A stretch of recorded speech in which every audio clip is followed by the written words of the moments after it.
Contohnya seperti makan daging manusia, kemudian saat musuhnya mati, tengkorak mereka itu dipakai sebagai alat masak. Benar-benar agresif pada orang luar dan langsung membunuh apabila ada yang datang ke suku mereka.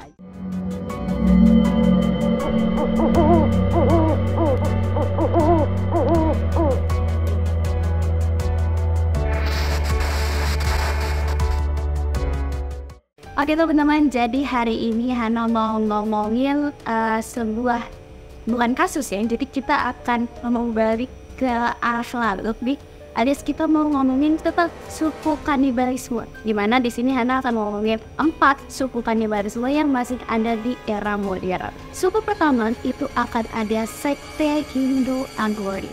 Suku terasing di India ini mulai final pada tahun 2017 lewat liputan CNN. Penulis Reza Aslan meliput langsung suku kanibal ini dan dia itu bilang kalau semisal dia itu merasa nggak nyaman serta dia itu takut gitu pas meliput si sukunya ini, karena dia tuh pas lagi ke suku tersebut dia itu kayak merasa tercekam gitu berada di dalam lingkungan tersebut. Jadi si Rezanya ini diancam kalau dia itu akan dipenggal gitu kepalanya kalau semisal dia itu terus berbicara. Kalau semisal liputan-liputan gitu kan biasanya emang harus langsung terjun ke lingkungan tersebut kan. Nah pas si Rezanya ini kesana, dia itu diancam gitu sama sukunya tersebut kalau semisal lu terus berbicara bakal gue penggal lu kayak gitu. Sebagian dari mereka berjalan itu dengan telanjang alias dia itu nggak pakai sama sekali busana atau baju, makan daging manusia, menggunakan tengkorak manusia sebagai mangkuk dan menghisap ganja. Bahkan mereka melakukan kegiatan seksual di tengah upacara kremasi mereka. Jadi itu merupakan salah satu tradisinya mereka gitu untuk melakukan hal seksual di tengah upacara-upacaranya mereka. Suku atau sekte Agori ini menolak konsep baik dan buruk. Maksudnya apa? Mereka itu percaya kalau misalkan mereka itu bisa meningkatkan kesadaran diri sendiri mereka apabila dia melakukan hal yang dihindari oleh orang lain. Contohnya seperti makan daging manusia, menggunakan tengkorak manusia sebagai mangkuk, makan tinja sendiri, dan berkeliaran telanjang. Jadi selama mereka melakukan hal-hal tersebut, dia itu merasa kalau kesadaran diri mereka itu meningkat gitu. Emang agak aneh ya teman-teman ya. Prinsip dari sekte atau suku Agori ini cukup sederhana. Mereka makan dan minum itu hanya dari alam. Jadi selama itu berasal dari alam, mereka ya makan dan minum gitu.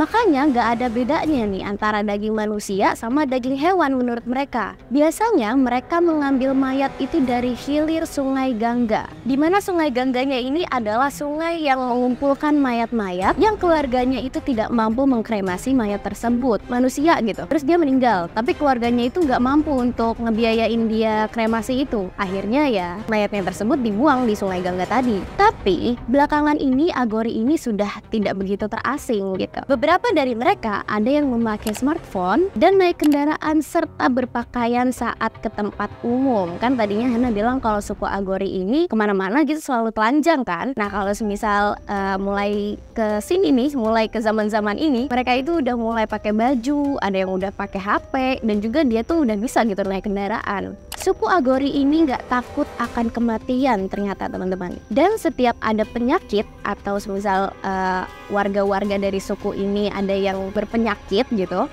mereka itu punya pengobatan khususnya, alias dia itu punya pengobatan alternatif. Jadi bisa dibilang kalau suku Agorinya ini kreatif juga ya melakukan kegiatan-kegiatan atau pengobatan yang nggak perlu dokter gitu. Jadi mereka benar-benar memanfaatkan alam dengan baik gitu. Ternyata suku mereka ini melarang homoseksualitas, tapi mereka itu mengizinkan seks dengan mayat. Jadi dia itu nggak boleh ada yang seks itu sesama jenis atau gimana gitu kan. Tapi dia memperbolehkan kalau semisal ada mayat gitu tergeletak diituin bolehin gitu. Aneh kan? Suku kedua ada suku Asmat. Mungkin teman-teman ada yang nggak asing ya dengan suku Asmat ini ya. Suku ini lebih dekat dengan Indonesia, yaitu suku ini itu berada di Papua Nugini, di mana mereka itu memiliki reputasi sebagai kanibal alias kanibalisme lah. Tugas-tugas dari suku ini adalah mereka itu memburu musuh, kemudian saat musuhnya mati, tengkorak mereka itu dipakai dipakai sebagai alat masak atau mangkuk atau bantal tidur mereka. Jadi kebayang gak sih kalau semisal abis bunuh musuh nih, musuhnya mati nih, terus habis itu musuhnya itu dikelola sebagai alat masak mereka, terus juga sebagai alat tidur mereka. Jadi ada salah satu foto juga yang pernah Hana lihat ya. Jadi tengkorak manusia nih,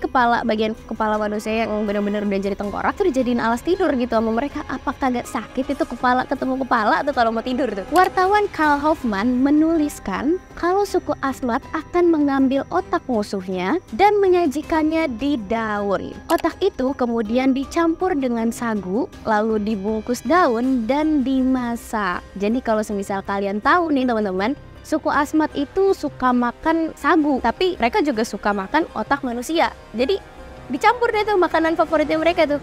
Otak dicampur sagu, dibungkus pakai daun, terus habis itu dimasak dah sama mereka tuh. Selain reputasi mereka sebagai pemburu kepala, mereka juga punya reputasi sebagai pemburu nama. Katanya setiap orang di suku Asmat ini dinamai atas nama orang meninggal atau musuh yang dibunuh. Bahkan seorang anak ini bisa punya nama itu setelah umurnya itu 10 tahun. Apabila sukunya itu membunuh seorang musuh dan membawa tengkoraknya kembali ke desa setelah mengetahui nama dari yang punya tengkorak tersebut. Kebayang gak sih kalau misalkan kita nih lahir di suku Asmat, terus abis itu orang tua kita tuh harus bisa membunuh musuhnya salah satu dulu untuk bisa ngasih nama anaknya itu musuhnya itu. Jadi agak rumit ya kalau semisal tinggal di suku Asmat ini ya. Pada tahun 1961, pewaris konglomerat Mikhail Rockefeller dari dinasti Rockefeller pergi ke Papua Nugini untuk menjelajah. Namun kapalnya yang dia taiki itu ternyata karam,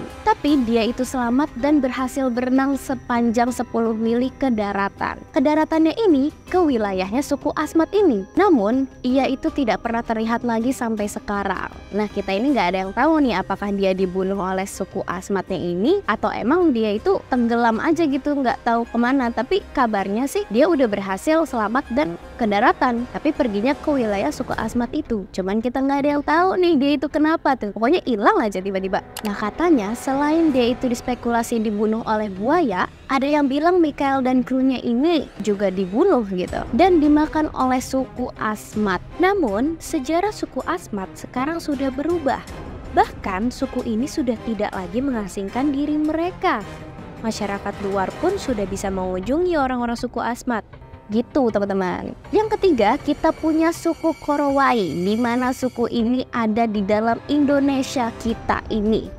Alias dia itu terletak di Papua Barat. Jadi mereka itu, suku ini tetanggaan lah sama si suku Asmat tadi. Tapi mereka itu jauh lebih terasing dari suku Asmat yang tadi udah kita omongin. Kan tadi kita udah ngomongin kalau suku Asmatnya itu punya perilaku-perilaku yang seram gitu kan. Ternyata suku Korowai ini jauh lebih seram teman-teman dari suku Asmat tadi. Mereka itu masih teguh dengan ajaran tradisional leluhur mereka di tengah hutan hujan. Orang-orang Korowai ini menghabiskan waktu mereka itu untuk merawat rumah mereka yang berada di atas pohon. Dan di atas pohonnya ini mereka ngapain aja? Mereka itu memburu makanan di atas pohon tadi. Jadi rumah-rumah mereka itu ada di atas pohon, atau bisa kita bilang kalau zaman sekarang tuh rumah pohon lah ya. Nah, mereka itu merasa kalau semisal di atas rumah pohonnya itu mereka bisa memburu makanan dengan sangat mudah. Biasanya mereka itu makan serangga hidup-hidup. Jadi serangga yang masih bergerak gitu, geliat gitu, dia makan gitu. Sama seperti suku Asmat sih ya sebenarnya. Kan kalau suku Asmat itu dia makanannya ulet sagu kan, tapi ulet sagu yang masih hidup terus mereka makan. Tapi mereka juga dimasak juga sih ulet sagunya tadi sama si otak tadi kan. Tapi kalau semisal suku Korowai ini serangga yang benar-benar masih hidup gitu, dia caplok, dia makan aja udah langsung itu. Dan faktanya usia harapan hidup mereka itu hanya sampai 50 tahun. Jadi batas maksimal mereka hidup itu hanya sampai 50 tahun ternyata teman-teman. Dan pengobatan mereka itu masih sederhana, yaitu herba dan juga sihir.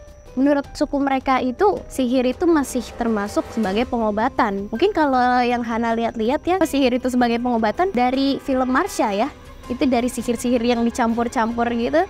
Terus akhirnya dia minum, akhirnya penyakitnya sembuh gitu. Jadi mereka masih percaya kalau sihir itu bisa jadi pengobatan. Menurut mereka, anggota suku yang meninggal akibat penyakit itu disebut Kakua. Nah, Kakua ini apa sih kira-kira? Kakua itu adalah iblis berwujud manusia. Kakua mengambil wujud anggota keluarga atau teman agar dapat menipu suku. Jadi bagi mereka itu, mereka punya salah satu keyakinan, yaitu Kakua ini, yang kata mereka itu adalah iblis yang berwujud manusia, dimana kalau semisal Kakuanya ini ketahuan ya mereka langsung dibunuh gitu. Sudah menjadi tradisi suku Korowainya ini sendiri untuk membunuh Kakua dan memakan dagingnya. Jadi kalau semisal yang tadi udah Hana bilang nih, kalau Kakuanya udah ketemu nih, langsung dibunuh terus langsung dimakan tuh daging si Kakuanya ini. Nah, daging Kakuanya ini harus kudu wajib dimakan agar supaya suku lain yang masih hidup itu bisa bertahan gitu. Jadi salah satu bentuk bertahan hidupnya mereka adalah memakan daging si Kakuanya ini sendiri. Dan kini populasi suku Korowai ini hanya tersisa sekitar 3.000 orangan lah.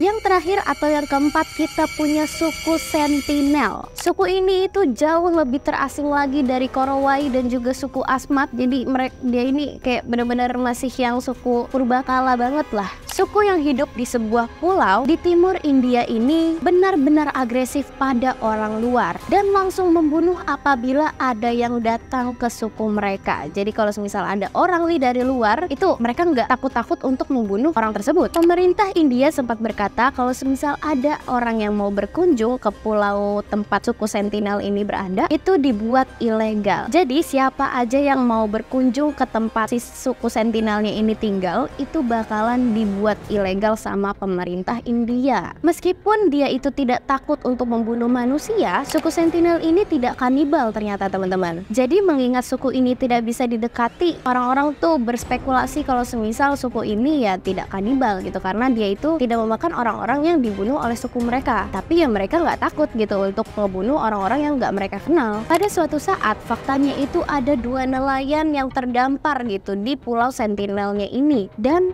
kabarnya 2 nelayan tersebut itu dibunuh dengan sangat cepat oleh suku Sentinelnya ini sendiri. Jadi kalian bisa kebayang gak sih kalau semisal kita datang ke pulau Sentinel nih, ujuk-ujuk misalkan kita terdampar lah. Mereka itu kayak ngelihat, ih ada orang yang gak kita kenal nih, langsung aja lah kita bunuh. Kayaknya sih kayak gitu ya. Tapi kita gak tahu ya, kita gak tahu tuh kayak gimana deh. Kemudian fakta selanjutnya adalah saat si pemerintah Indianya ini mengantarkan makanan dan berusaha meneliti suku tersebut, mereka itu diserang dengan panah dan juga batu. Jadi helikopter yang dikirim sama pemerintah India nih, baru banget datang nih helikopternya buat nurunin makanan dan beberapa peneliti gitu yang mau meneliti tempat tersebut, itu langsung ditembak gitu, langsung ditembak pakai panah sama dilemparin batu. Suku ini sudah terisolasi di pulau itu selama 60.000 tahun. Jadi selama 60.000 tahun tuh, itu orang-orang itu kalau misalnya ada orang baru datang langsung dipanah-panahin. Kebayang nggak tuh ada mayatnya tuh ada berapa tuh? Dan estimasi jumlah populasi yang berada di pulau tersebut itu ada 50-100 orang.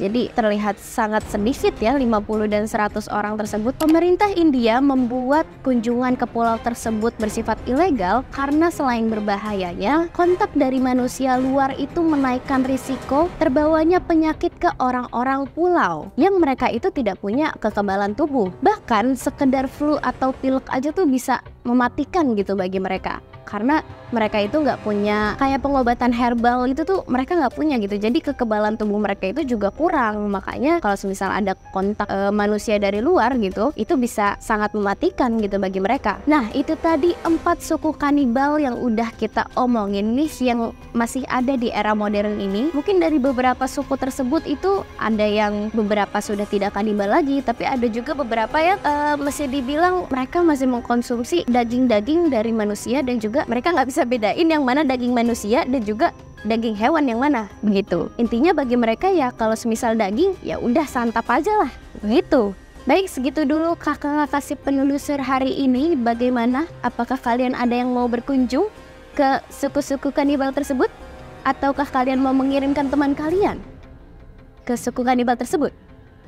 Komen di bawah. Baik teman-teman, sekian dari Hana kasur hari ini. Sampai jumpa di kasur berikutnya, kakak-kakak si penelusur. Dadah. Assalamualaikum warahmatullahi wabarakatuh. Bye. kita